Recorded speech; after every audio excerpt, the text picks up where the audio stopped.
Let me take y'all through how it only took me 4.5 hours to get to max level with the new level cap in World 0.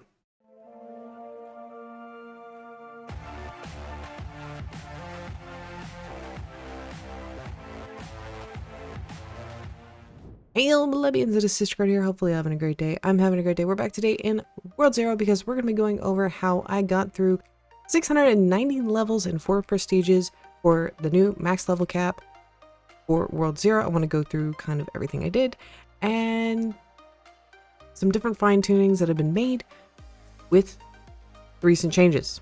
So if you're not already, please make sure you smash the like button, do the same subscribe button. I'd greatly appreciate it. Helps me a lot. Let's get right on into it. Now, I've previously done this run 2 other times when we had the lower levels. So to save time, I'm going to briefly go over all of the run and then I'm going to kind of explain the big differences. The run as followed. This is kind of the current guide by the community in order to get from basically level 1 all the way back up to max to 150.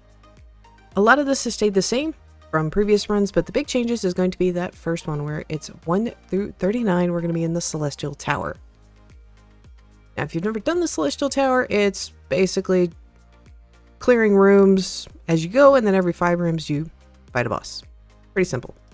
Now, one thing I will say is that my comment section gave me this help the last time I did the speedrun. It's something I applied with this run, is that every time you start hitting an issue with your damage, switch classes, switch back, it gives you a weapon of that level, and you need to go put the weapon either in storage or you need to delete it. Now, I did make a mistake through our first set of runs, is I did not do this. I did not put it in storage, so I had to do it again during my first prestige, but Now, the rest of the run, we've got 40 through 75. We're going to be hitting up World 3. We're going to be hitting up Winter Dungeon, that final dungeon.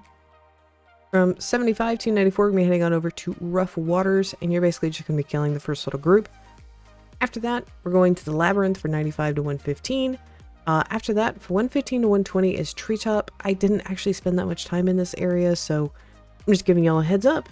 And then basically 120 to either 135 or 150, depending on if you're doing a rebirth or not. We're going to the Ether Fortress. Now, something some folks may not know is now in order to rebirth, instead of it being 115, you're looking at 135, which means we're looking at 690 levels. It from starting the game all the way to max level. Now, I did do this entire run on a double XP weekend with an XP booster. Another thing to note, I was also using VIP. Now, previous runs I have used Archer. Unfortunately, during this series of runs, I was not able to. I had to, unfortunately, be using Archmage to start. I moved to Elementalist, and then when I hit level 60 on my first leveling session, I switched over to Archer. For whatever reason, even though I have bought Archer previously with my main account, so I had access to it at any point on my main, it doesn't transfer over to secondary characters on that account. I think that's a little weird, and it definitely did slow up my time. So devs, if you've noticed this, I may want to fix that. I don't think that's okay. If I spend 800 Robux, I'd like the ability to use it at any point on the account. Now, to take you through the entire run, some stuff that I had issues with, I don't really do Celestial Dungeon.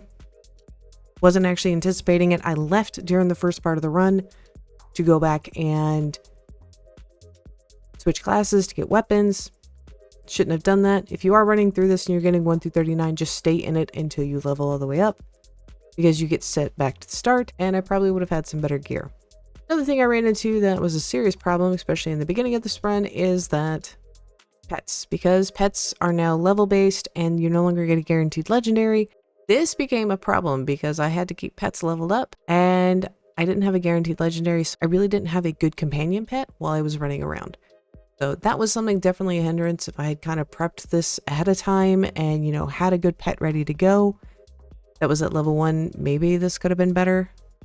Next thing I do want to note on this route, while you're going through, after you've transitioned from basically Celestial Tower to Winter Dungeon, so in that first little section, what I recommend doing, make sure you go to World 2. Now, I did this frequently, is whenever I had jumps in worlds, I would make sure I would go to one of the worlds I was jumping, because you get level up quests. So it's basically free experience that can help you progress along, so you're not having to stay in some of the more difficult parts like Celestial Tower, Winter Dungeon, Rough Water. Those kind of 3 I was able to skip big chunks of grinding in there just because I was going to World 2, and then after I finished with Winter Dungeon, I'd go to World 4 and 5 and claim all of those quests. There also is a quest for when you use the teleporter. Make sure you grab that. Now, I will want to let y'all know all of the other speedruns I've done from World 0, anyway, from doing that ancient one that basically was RNG in order to get to level 75 to my previous one. I will include in this playlist. So if you're curious about some of the other runs I've done, I also have the entire run as an unlisted video in the description. So if you do want to see, you know, verify I actually did it, it is there. So you can kind of see some of the choices I made. You can also see my numerous stats. It happened a lot, mostly because of armor. Now, like I said, you can leave the dungeons in order to switch out classes in order to get better weapons. Armor is not really necessarily the case. Armor is a reward, and I had armor that was like below level 30, and I had armor that was like above level 100. So there were several points, especially when I was doing rough water, that I had 11,000 hit points of that. So that was definitely a little bit of a hindrance, although it was kind of forcing me to be a little bit smarter with my choices and to constantly keep moving. Archer class did significantly help with this issue, that I wasn't being forced to stay in a combative area. I will let y'all know when you are doing this, you can use Archer class, you can use Summoner. I think actually I will do this again, but I will do it as Summoner just because the community recommends using Summoner Archer, and I'll kind of use the same parameters. I also kind of want to do a run where I'm set up with a pet and with a mount and see if that really makes a difference. I don't think it does, but I do want to see with Summoner, since that is something that is recommended by the community, and see if it's actually faster. Now, one other thing to note with all the dungeons I have mentioned, so the final Winter Dungeon, Rough Waters, Labyrinth, Treetop, and Aether Forest, you are going to need to make sure you do them on challenge mode. That's going to give you a chance for elites. It's going to be a lot higher, and that's kind of what we're looking for with the run. If you've never done it before, you are looking for elites. That gives a ton of experience, even when you're going into Celestial Tower. Once I started hitting elites on certain floors, it made the run so much easier. So I've kind of talked about, and there's been different clips from the run throughout the video. So here is our final time. I will have to say a lot of that was me going to World 10. Once I hit about 30-ish or 40-ish and just starting to rapidly claim my level rewards. And that helped out a lot. Trust me, it's a big jump with levels once you are able to get there. Also, considering I had double XP weekend and a booster going, yeah, I was getting some insane XP. So in comparison to my last run compared to this one, so my last run was 5 hours and 38 minutes. This was just over 4 hours and 30 minutes. So significantly better time, probably due to the fact of the double XP weekend and utilizing the XP booster. In total, with the time for basically maximizing it, what I could have changed, I probably could have shaved off about 20 or so minutes if I had not restarted in the beginning. That kind of killed me. And if I really just hadn't fussed with pets, just getting one in general, just using that first one I would have gotten, should have been fine. I shouldn't have kept fussing with it because honestly, it really didn't make that much of a difference. So that's kind of any of those time saves I always want to talk about. So here is the end result for as far as armor and stuff.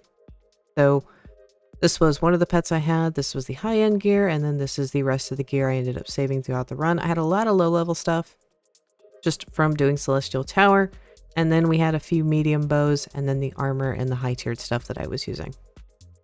I will have to say I did not have lag. Lag was not a big issue this time.